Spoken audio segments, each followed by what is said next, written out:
নমস্কার বন্ধুরা, আশা করি তোমরা সকলে খুব ভালো আছো, সুস্থ আছো। আমিও ভালো আছি।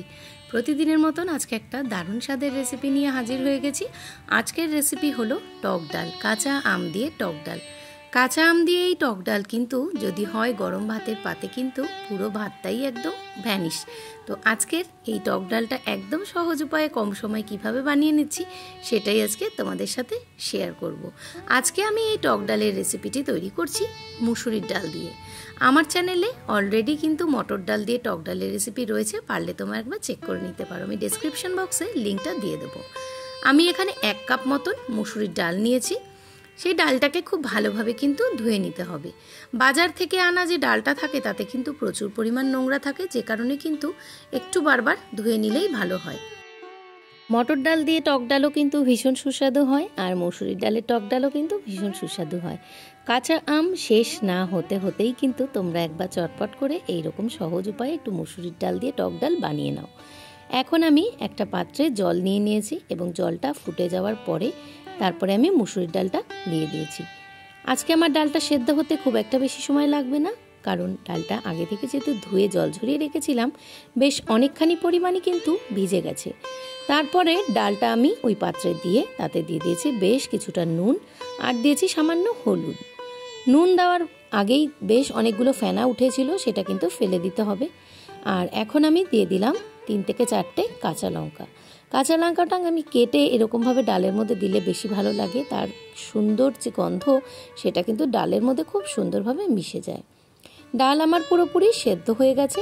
এরপর ডালটাতে একটু কাটা দিয়ে নেব। তোমাদের কাছে যদি কোনো হুইস্কার থাকে সেটা দিয়েও কিন্তু তোমরা একটু ঘেটে দিতে পারো, বা হাতা থাকলে হাতা দিয়েও একটু নাড়িয়ে দিতে পারো। এখন আমি আমগুলোকে দিয়ে দিয়েছি, আর দিলাম 1 থেকে 1.5 চামচ মতন চিনি। আমার কিন্তু এই আম ডালটা একটু টক মিষ্টি স্বাদের হলেই বেশি ভালো লাগে।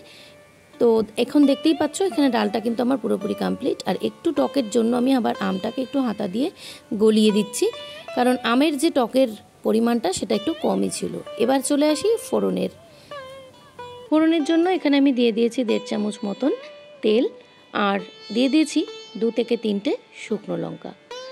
কয়েক সেকেন্ড ভাজা করে নেওয়ার পর লঙ্কাটা তাতে দিয়ে দেবো সর্ষে। তোমরা চাইলে 5 ফোড়নও দিতে পারো। এরপর সমস্ত ফোড়নটা যখন ভাজা হয়ে যাবে, খুব সাবধানের সাথে কিন্তু এই ডালটাকে কড়াতে দিতে হবে। তো দেখো এখানে কিন্তু আমার ডালটা আমি দিয়ে দিচ্ছি। আমার কিন্তু ডালটা এখানে পুরোপুরি তৈরি, তো দেখতেই পাচ্ছ। আর ডালটা কিন্তু ফোড়ন দেওয়ার পরে কিন্তু 1 মিনিট মতন একটু গ্যাসে আছে বসিয়ে রাখতে হবে, তাহলে কিন্তু সেই ডালটা খেতেও বেশি ভালো লাগে। তো দেখো পুরোপুরি কিন্তু আমার ডালটা আজকে কমপ্লিট। তো ভিডিওটা চলতে চলতে একটা ছোট্ট অনুরোধ করছি তোমাদের, যারা আজকে আমার পরিবারে নতুন তাদেরকে জানাই অসংখ্য ভালোবাসা। যদি তোমরা আমার এই আজকের ভিডিওটা নতুন দেখে থাকছো, তাহলে পাশে থাকা বেল নোটিফিকেশানটা অন করে আমার ভিডিওটাতে একটা লাইক করে পাশে থেকো। তো কেমন লাগলো অবশ্যই কমেন্টের মাধ্যমে জানিও। গরম ভাতের সাথে এরকম মুসুরির ডাল দিয়ে টক ডাল আজকে বানিয়ে নিলাম, অবশ্যই কিন্তু কমেন্টের মাধ্যমে জানিও। আর প্রচণ্ড গরমে দাবদাহে প্রচণ্ড রোদ্দুরে তোমরা কিন্তু অবশ্যই একবার এই টক ডালটা ট্রাই করে নিতেই পারো। তো চলো আজকের মতন টাটা। সকলে খুব ভালো থেকো, সুস্থ থেকো। আবার আসবো পরবর্তীতে কোনো নতুন রেসিপি ভিডিওর সাথে। ততক্ষণ পর্যন্ত সকলে ভালো থেকো। আর এই রকম সুন্দর সুন্দর যদি রেসিপি দেখতে চাও, অবশ্যই আমার চ্যানেলটাকে সাবস্ক্রাইব করে আমার চ্যানেলটার পাশে থেকে যেও। তো চলো আজকের মতো টাটা।